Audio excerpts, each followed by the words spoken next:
We are walking to surgery right now. It's gonna be tough. Yeah. Yeah. Probably not feeling very good for a couple weeks. Years, decades. No, weeks It's been an honor. in the hospital. Yeah, it's getting real, so.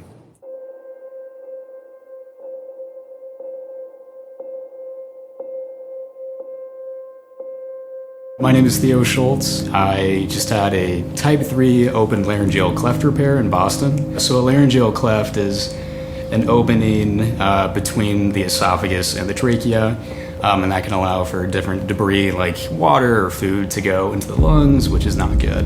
So I was actually born in Montana in a pretty small city. We had a little hint that something was wrong immediately after Theo was born. He couldn't breathe and they had to suction him. He immediately had feeding problems. Carolyn has great intuition when things aren't right, and we went to the pediatrician right away. He just kept telling me, I see no red flags, don't bring him back for at least 2 weeks. I was pretty frantic because I couldn't feed my baby. One night when he was like 2 months old, I had the baby monitor on and I was getting ready for bed and I heard this horrible noise. I went in and he could barely breathe. He was just like gasping for breath. And I threw him in the car. I probably should have called 911, but I didn't realize it at the time. And I drove 20 minutes to the ER. They said it was really close to losing him. My severity of cleft is pretty severe. We took Theo out and they took him back and did a scope, and it was the deepest cleft in the world that was fixed endoscopically at that time. So we felt super grateful and fortunate, and we had quite a few years of pretty normal living after that. Theo washing my car. I got you on the camera here. Oh, you want to see yourself?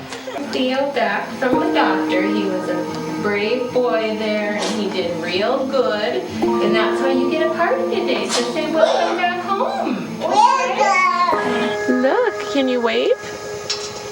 Oh, good. What are you doing? Are you washing dishes? Wow.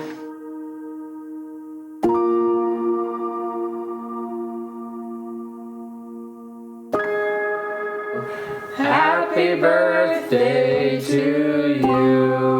Yippee!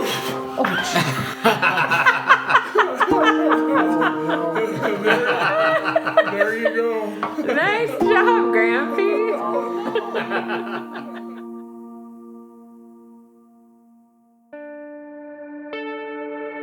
Theo got ready to go to his freshman year at the University of Idaho. He missed the entire first week of classes at home with COVID. He was very sick, like 103 fever and really severe coughing. And a couple weeks later, he called me and he said, "Hey Mom, I think all that coughing might have damaged my repair because I'm back to coughing and stuff again." My heart just sunk. The whole previous repair had failed, and in addition there was a fistula, which is like a little hole that was lower in the cleft. So the only way that they could fix that was by doing the open repair. An open laryngeal cleft surgery is really brutal, and it's something I had tried to avoid his entire life. So I was pretty heartbroken. I can tell you for the parents, you don't have a clue what's going on, and it feels like your world's turned upside down. And I would say a month before we went out for the surgery, his attitude was pretty dark. He was struggling. I mean, I literally felt like a piece of driftwood in the ocean, and the waves are batting you back and forth, but you can't do anything. So I had to become kind of comfortable with the idea of dying. So the time came. We went to Boston for the surgery.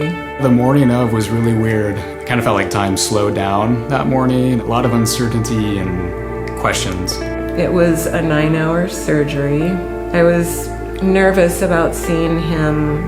They were going to paralyze him and sedate him and put him on a ventilator. The plan was for about 3 to 4 days. We walked into his room and it was full of people working on him because he was bleeding profusely. There was people frantically working on him. Nobody said a word to us. And I was in shock. He was hallucinating. He couldn't breathe. He was begging for help for 4 hours. That was the worst night of our lives. And I remember just sitting there like thinking, wow, he could die in this whole thing.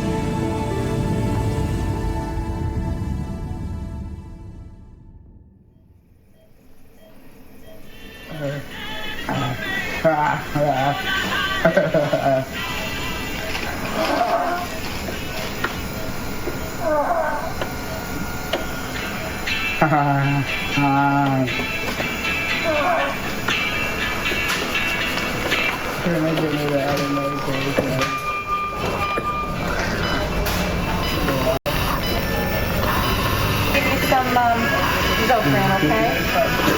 Good job. Good job.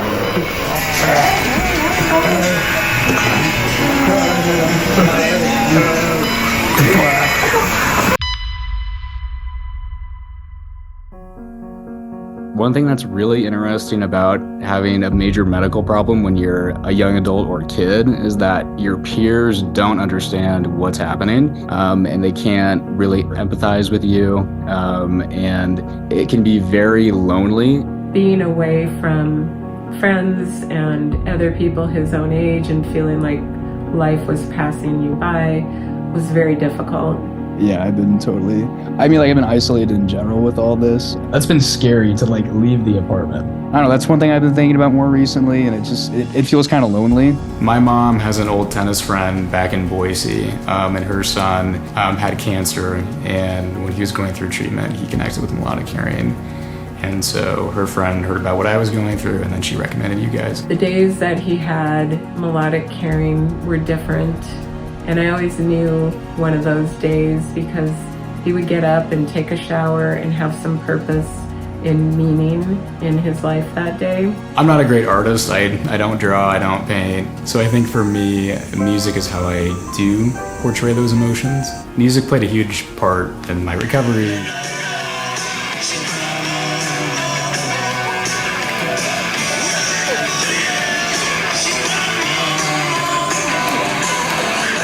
It's always been a goal of mine to write a song and get a song out there, and I've never really done it before. Levi and Katie and I would do Zoom meetings, and it's a lot of putting our heads together and coming up with lyrics. I really was a huge fan of the hands are shaking, this breath I'm taking could be my last. So there was that line about my song is written in the lines of my body scars you liked as well.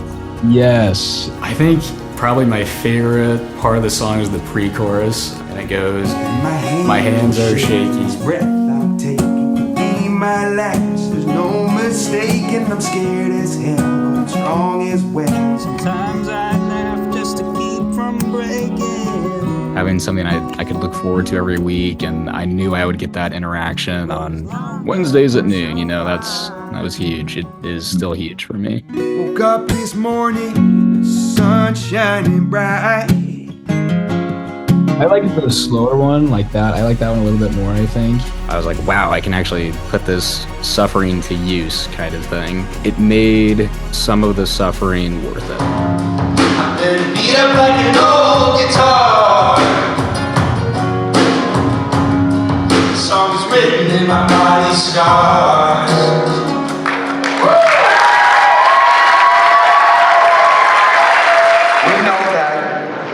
One of your favorite artists is Billy Idol was actually a top 500 listener. Let the video roll. Hi Theo, it's Billy Idol. I'm thinking about you, really care, and all power to you, mate. Keep going.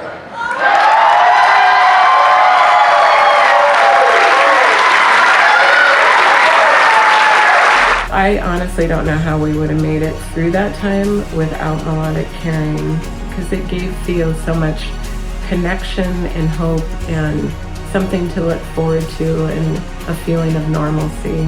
When he mentioned about him displaying grace, and grace is God's favor. If we're able to take that favor and share that with others, right, and through our experience, it's kind of what it's about.